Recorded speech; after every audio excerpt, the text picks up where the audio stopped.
a gente começa a pensar e fala assim, mas o reino de Deus é tão lindo, então isso daqui, ó, fica lá. Eu não quero não me pertence não. Então é uma luta diária, é uma luta constante para sermos íntegros. E quando há sinceridade, quanto mais sincero for o justo, mais integridade ele terá, na verdade. Ele trilha os caminhos da ética, da boa-fé, da honestidade.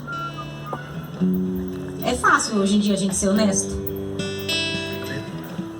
Francisco, se você achasse hoje uma bolsa ali na rua com 500 mil reais, vamos lá, 500 mil, não é nem R$1.000, não, com 500 mil reais.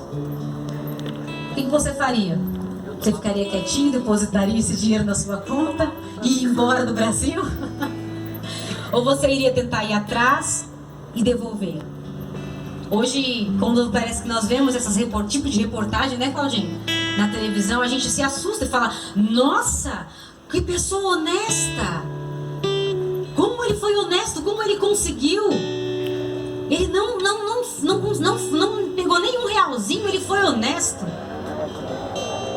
Irmãos, isso, todos nós temos que ter essa honestidade. Nós não temos que se espantar quando alguém é honesto. Hoje em dia as coisas estão tão viradas, né, Loraci, que todo mundo se espanta quando alguém é honesto, quando alguém é íntegro. Quando você passa na rua, você vê uma pessoa passando por alguma dificuldade, você para ajudar. Às vezes até a pessoa que você ajudou, ela olha pra você assim e fala, mas você tá me ajudando? Um homem bondoso? Né? Igual a gente volta na parábola do bom samaritano. E a gente vê que ele parou, que ele tirou o que ele tinha ali, ele cuidou das feridas daquela pessoa que estava jogada na beira da estrada. E a gente para e pensa, será que é fácil? Será que eu estou sendo bondoso? Será que eu estou sendo honesto? Nos meus atos, nos meus pensamentos, com a minha família, com os meus filhos, no meu trabalho? Que legado eu tenho deixado para os meus filhos? E vemos mais aqui que a pessoa íntegra, ela jamais, o justo, jamais ele buscará lesar alguém. Tomará para si somente o que é seu. Ele não pega o que é dos outros, é somente o dele. E ele dará devido valor a quem quer que ele cruze os seus caminhos. Uma pessoa assim será candidata a ser mediadora de Cristo. Aí nós vemos lá, como Paulo dizia, lá em 1 Coríntios, no capítulo 11, no verso 1. Só que Jesus é perfeito. E Paulo nunca foi, né? Nós vemos o exemplo. Paulo nunca foi perfeito. Mas não há nenhuma contradição nisso. Porém, como nós já bem sabemos, porém seguir o mestre e andar em integridade não significa que eu vou ser 100% íntegro. Mas Paulo andava em integridade, mas nunca chegou a ser 100%. Ninguém jamais será, porque o único que é 100% íntegro se chama Jesus, nosso Deus. Ele sim é o único que andou neste mundo, o único que veio neste mundo e se mostrou 100% íntegro, se chama Jesus Cristo, o Messias. Como, pois, alguém pode ter essa pretensão de ser Deus 100% íntegro? Ao homem que quiser agradar a Deus, ele tem que buscar e andar em integridade, pois diante do Senhor, dos homens e por Jesus. Então ele tem que procurar a ser íntegro em todos os seus aspectos, quer seja na igreja, quer seja na rua, quer seja no seu ambiente de trabalho, quer seja quando ele esteja viajando. É igual eu sempre comento com o Jonatas, ele sempre, os irmãos sabem o trabalho que ele, o Alessandro, agora o Júnior, o César tem, eles sempre estão viajando, sempre estão numa cidade, uma semana estão em outra, às vezes numa semana eles estão em 3, 4 cidades diferentes, com pessoas diferentes, estranhas. E uma certa vez ele comentou comigo que eles estavam no final do trabalho e um dos clientes falou assim, olha, hoje a gente vai fazer vamos ali assar uma carne? E o Jonatas, ele não gosta de carne, tá, gente? Ele não gosta, pouco. Ele não gosta pouco, né? Ele tá aqui falando, é mesmo. E eles foram e ele foi pra esse, tava ele e um outro companheiro dele, eles foram lá pra esse jantar. E chegou um certo tempo, ele disse que tava ali saboreando aquela carne e tal. E ele falou, eu vou embora me deitar. E o amigo dele falou assim, a outra pessoa que estava com ele, não, moço, fica aí, vamos aqui, pera aí um pouquinho mais. Daqui a pouco vai chegar um monte de mulher aí, vamos ficar aí. Aí ele falou, não, rapaz, eu vou pra casa. Pra casa não, eu vou pro hotel. E disse que foi pro hotel. E disse que no outro dia o camarada começou a meio que, né, caçoar dele. Uai, rapaz, você fica viajando e vai ficar dormindo em vez de aproveitar. Aí ele olhou pra mim, olhou e falou assim, pra ele respondeu, falou assim, rapaz, eu não vejo nenhuma graça em me envolver com esse tipo de coisa.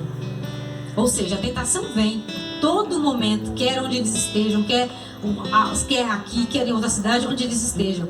Mas o homem justo, ele luta todos os dias, diariamente, para ser íntegro, porque ele serve ao Senhor, porque ele busca ao Senhor.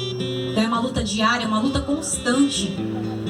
E nesse versículo aqui que a gente pegou como tema, eu faço uma pergunta para vocês hoje, pais. Tem muitos aqui. Pai, se hoje fosse o seu último dia aqui na terra, que legado você está deixando para os seus filhos, para sua família, para sua esposa? Como que você seria lembrado? Como que você seria lembrado hoje? Será que você seria lembrado como aquele pai que foi exemplo? Aquele pai que ajudou os filhos em oração? Mesmo os filhos não sabendo, né, Silvio? Quantas vezes o pai está lá dobrado os joelhos orando? Quantas vezes o Pedro está em casa dormindo já? O Jonatas vai lá no quarto do Pedro, senta ao lado da cama dele e ora, o Pedro nem vê.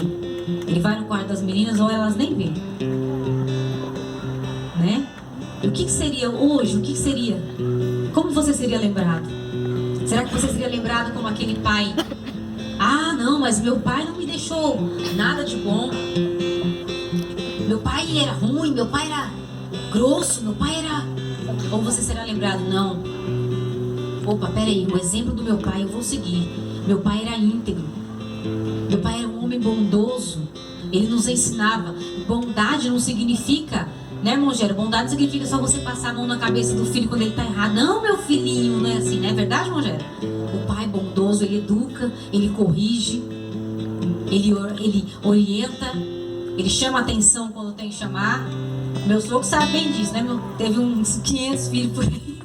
Tem uns 500 filhos. É nada, irmãos, é só 7, tá? Ô missão amada, hein, São Paulo? Tem hora que eu penso assim, falo, o Senhor já me deu 3, meu sogro tem 7, meu Deus do céu. Irmã Vini e Mogério, então que eu diga, né, Mogério? Como que será, né? E então o Senhor vai dando graça e vai dando sabedoria para esses pais, que são exemplos para nós. Ah, com certeza teve momentos que o Jonatas lembra, a Márcia lembra, ai, o pai, né, filha? O pai, foi hoje o pai, olha, mas depois ela fala, não, se o pai não tivesse me educado desse jeito, não tivesse me dado exemplo, onde que nós estaríamos? Hoje mesmo eu estava comentando com a Núbia em casa, e eu falei para ela, falei, Núbia, eu já não tenho mais meu pai, mas eu lembro dos versículos que ele lia,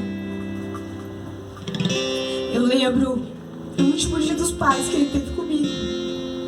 Eu não sei se os irmãos lembram, ele estava já na fase final do tratamento do câncer. Nós temos uma foto bem aqui, assim, tirada, meu pai carequinha. E qual o legado que ele deixou pra mim? Tava falando com a Núbia hoje. Irmãos, no momento difícil da doença, ali da luta que ele teve contra essa enfermidade, meu pai nunca reclamou. Eu nunca vi o meu pai reclamando, falando... blasfemando contra o Senhor, pelo contrário, eu vi ele orando, eu vi ele cantando. O Jonas até brincava muito com ele, falava assim, chamava ele de o velhinho da rede, que ele gostava de uma rede. Ele gostava tanto que ele tinha uma rede, um lugar na rede dentro de casa, no meio do corredor, assim, ele tinha uma rede. E quando ele estava no auge da doença, assim, que a doença começou a afetar bastante mesmo, ele sentava naquela rede ali e a gente via ele cantando o tempo inteiro, cantando, glorificando ao Senhor, e em nenhum momento eu vi meu pai falar, reclamar, chorar. E eu falo assim, eu penso e falo, como Olha o legado que ele me deixou, o exemplo que ele me deixou. Às vezes por uma dorzinha, uma enfermidadezinha tão pequenininha, diante de uma enfermidade que é o câncer, tão dolorida, né, Loraci? Tão que destrói a pessoa toda ali. A gente fala, mas eu não tá doendo, eu vou reclamar. E de repente eu começo a lembrar e falo, mas o legado que ele me deixou, o exemplo que ele me deixou, de sempre estar servindo ao Senhor, de sempre buscar ao Senhor. Por mais que é difícil, mas a gente busca ao Senhor. E uma das coisas que quando meu pai, nos últimos dias de vida dele, só um exemplo contar para os irmãos, um exemplo que eu tive nos últimos dias de vida dele. Meu pai ficou no hospital, ele não se alimentava nem por sonda, que não adiantava mais, os médicos nem sonda colocaram nele, ele só apenas ficava no soro. E eu lembro que eu cheguei assim no quarto um dia, vindo da faculdade, e eu olhei assim, orei para o Senhor libertar ele. Senhor, liberta o teu servo, tem sido tão fiel até aqui. E essa foi a minha oração, para o Senhor libertar ele, para o Senhor tirar ele daquele estado que ele estava. Mas qual é esse estado? Eu queria meu pai estar estivesse comigo, sim, mas essa não foi a vontade do Senhor. Só que o Senhor o libertou desse corpo que nós temos aqui, ó. O Senhor tirou toda aquela enfermidade. Onde ele está hoje, ele não tem aquelas enfermidades, ele não tem aquela deformação que ele ficou, ele não tem nada daquilo. Igual o estudo que o irmão deu domingo passado, né, Claudinha? Ele falando que quando o Senhor voltar, ele falou assim, eu vou ter minha perna restaurada, não falou? Eu lembrei do meu pai, ele vai ter o pé dele restaurado. Ele não vai estar com aquela enfermidade, não vai estar com aqueles caroços que ele tinha. E eu aqui na frente hoje, isso é um legado que ele me deixou. Eu lembro do meu pai falando, pregando do Evangelho e falando quantas vezes, quando eu era da idade das minhas filhas pequeninas, a gente morava em Castanheira, chegamos a morar em Castanheira, abrindo um trabalho lá. A gente morava em lona, numa lona. Minha mãe sempre conta essa história numa lona ali. E o pai falava, pregando o Evangelho e falando. E depois nós fomos para São Paulo, voltamos para lá. E ele sempre lutando, sempre de um jeito ou do outro, mas sempre envolvido com a obra do Senhor. E nunca desistiu. E isso é o legado que ele me deixou. E para você, pai? Que legado você tem deixado para o seu filho? Um legado de integridade, de bondade, de sabedoria? Ou você tem deixado o quê? O desespero para sua família? Dívidas para sua família? Se um dia você não estiver mais aqui, como que eles vão lembrar de você? Como diz o nosso texto, o justo, quando anda com integridade, bem-aventurados serão os filhos dele. Como assim bem-aventurados serão os filhos dele? Aqui diz assim, ó, bem-aventurados são os filhos deste homem, não só os seus filhos, por certo, porque esse homem abençoará todos em torno. Todas as vezes que a integridade vencer a batalha da carne contra o espírito, todos os envolvidos na peleja sairão ganhando alguma coisa. A virtude do justo é, pois, lutar e se esforçar para que dentro das suas naturais limitações humanas, ele ande em integridade. Irmãos, isso é tão difícil. Para todos nós, isso é tão difícil. Em certos momentos é tão difícil nessa Paula, a gente andar em integridade. É uma luta constante, é uma luta diária.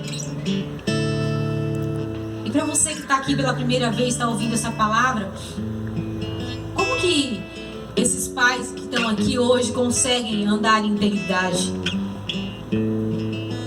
Meu amigo, eu te digo, a primeira coisa que eles fizeram foi entregar a sua vida, a sua família, os seus sonhos, os seus projetos para Deus, para o Senhor.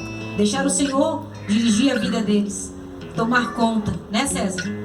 A partir do momento que César entregou a vida dele para o Senhor, deixou o Senhor dirigir e governar a vida dele, ele viu a mudança que ele teve. E é isso que nós precisamos fazer.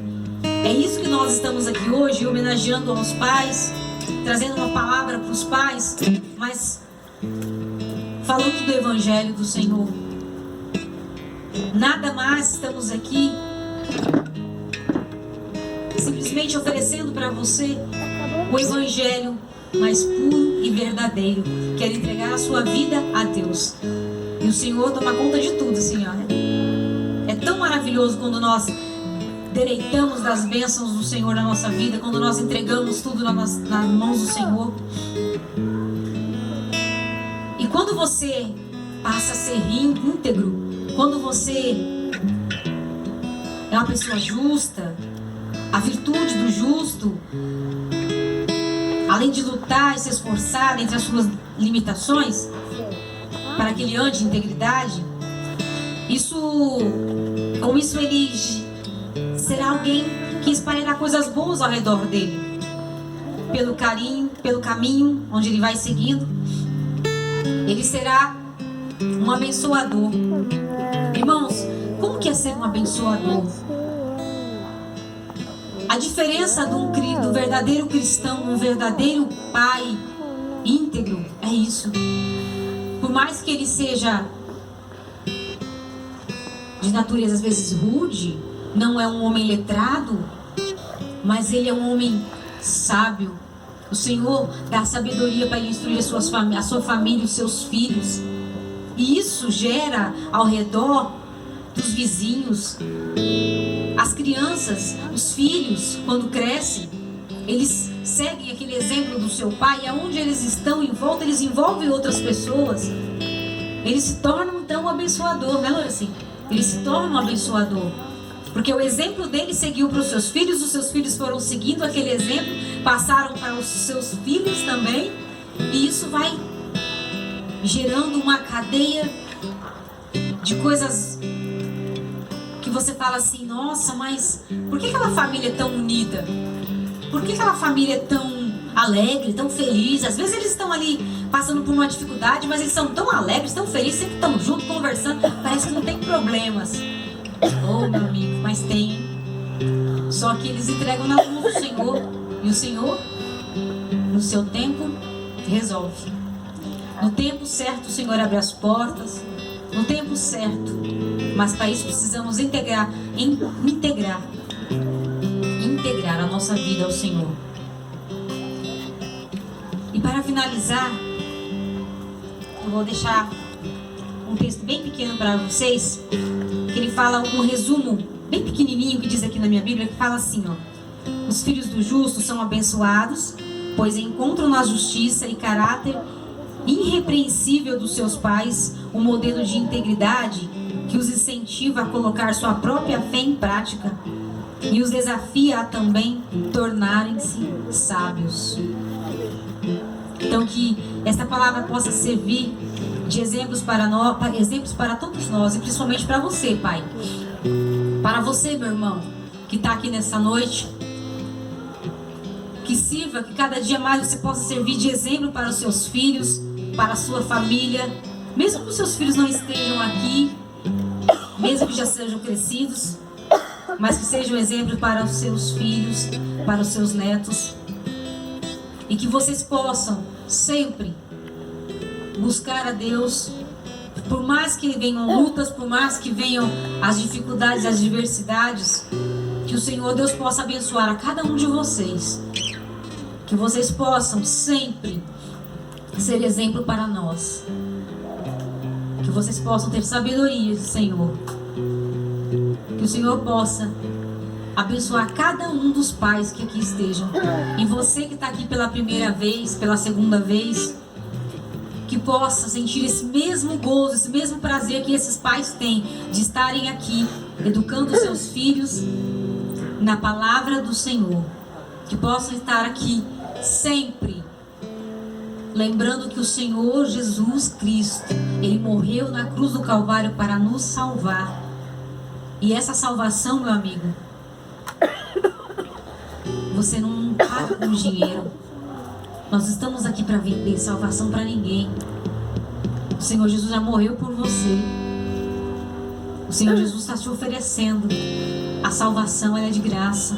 Basta você seguir ao Senhor. Você entregar a sua vida ao Senhor. Você vai passar a ser um servo do Senhor, assim como Paulo. Vocês acham que, vocês que estão nos ouvindo pela primeira vez, Paulo, ele foi um perseguidor do Evangelho, mas quando ele passou a seguir, a deixar o Senhor Jesus e acreditar no Evangelho do Senhor Jesus, ele teve a vida transformada, a vida mudada. E foi uma luta constante, mas ele foi até o fim, né, irmão Claudinho? Quantas lutas Paulo passou, né?